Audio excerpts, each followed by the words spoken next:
Magandang umaga, kumusta po? Narito po ulit ang update natin para sa lagay ng ating panahon. Ngayong umaga po ng November 16, 2024 na kung saan sa ngayon po ay dalawang bagyo ang nandito sa loob ng ating area of responsibility. Una na dyan ang bagyong Ophel na nandyan na po ngayon sa may kalupaan ng Taiwan, nag-landfall na po sa Taiwan. Habang ang bagyong Pepito naman na ay malaking banta po ngayon dito sa ating bansa at sa ngayon ay nasa layo po ng 168 km east ng Gamay, Northern Samar na taglay ang lakas ng hangin na umaabot po sa 205 km per hour. Base po yan sa datos ng Joint Typhoon Warning Center. Isa na po yan na napakalakas na bagyo habang patuloy na kumikilos pa-west, northwestward sa bilis po na 20 km per hour. Mamayang gabi po around 10 to 11 p.m. ay nagbabanta na po na mag-landfall dyan po sa may Catanduanes at kikilos muli yan pa-west, northwestward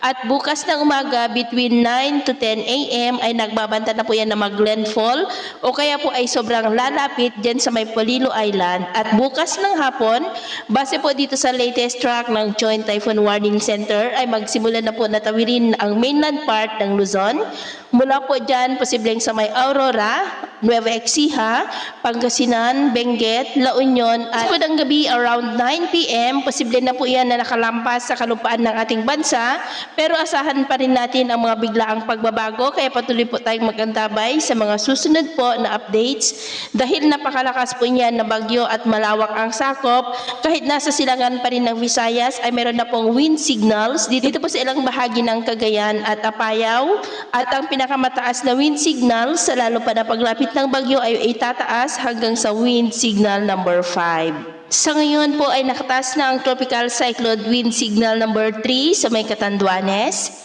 Eastern portion po ng Albay sa may Rapu-Rapu, Bakakay, City of Tabaco, Malilipot, Tiwi, Malinaw, maging po sa eastern portion ng Camarines Sur, sa may Karamuan, Presentacion, San Jose, Garchiterena, Lagonoy, Sagnay, Tigaon, Goa, at maging po sa easternmost portion ng Sorsogon sa may Prieto Diaz, maging sa eastern portion ng Northern Samar sa may Palapag, Laowang, Mapanas, Gamay, Lapinig, Katubig, Pambuhan at maging po sa northernmost portion ng Eastern Samar sa may San Policarpio, Arteche, Oras at Hipapad. Signal number 2 sa nalalabing bahagi po ng Camarines Sur, nalalabing bahagi ng Albay, the rest of Sorsogon, Ticao Island, Camarines Norte, the eastern portion po ng mainland Quezon sa may Tagkawayan at maging po sa may Polillo Islands. May signal number 2 rin sa may Kabisayaan, the northern portion ng Eastern Samar sa may Dolores, Maslog, Canavid, Taft,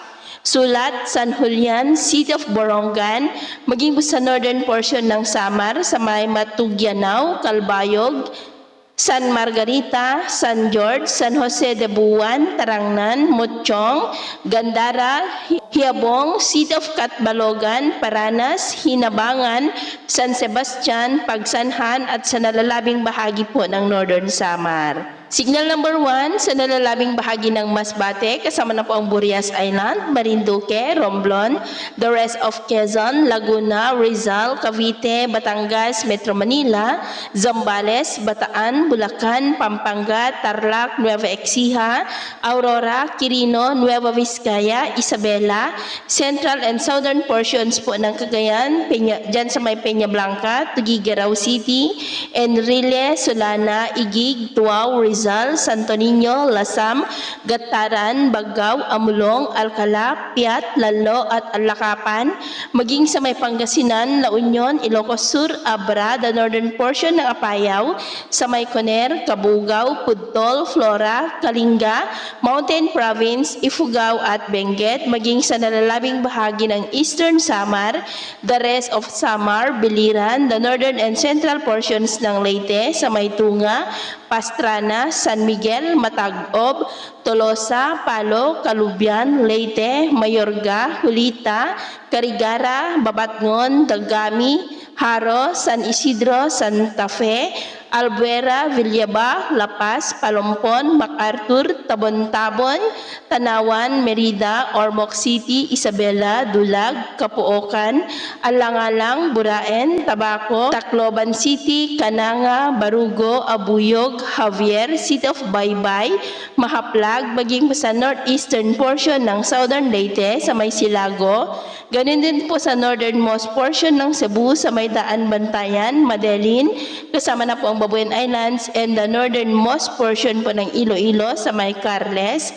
At mayroon din pong signal number 1 sa may Mindanao, sa northern portion po ng Dinagat Islands, sa may Loreto at Tubahon. Kaya mag-ingat po tayo dahil papalapit na po sa kalupaan ang bagyo nating binabantayan na napakalakas po na bagyo. At sa atin naman pong mabaybayin dahil kay Bagyong Pepito ay bawal po muna ang papalaot sa seaboard ng Eastern Samar, Eastern Seaboard ng Catanduanes, Albay, Sorsogon, Southern Seaboard ng Northern Samar, maging po sa Camarines Sur Seaboard, or dahil ang mga alon dyan ay posible po na aabot hanggang po sa 5 to 8 meters height. At maalon din sa mga baybayin ng Dinagat Islands, Surigao del Sur, Siargao Islands, Batanes Seaboard, silangang baybayin ng Northern Luzon at silangang baybayin po ng Central Luzon, dahil ang mga alon dyan ay posible po na aabot hanggang sa 3 to 4 meters height. Kaya hanggat maaari ay iwasan na muna natin ang papalaot dyan sa mga may kulay pula para mas makaiwas sa mga sakunang pangkaragatan. So, yun po ng latest update natin sa araw na ito. At ako po muli si James na nagsasabing, sa kahit anong pagsubok po na darating sa ating buhay, huwag na huwag po tayong mawawalan ng pag-asa. Thank you and God bless!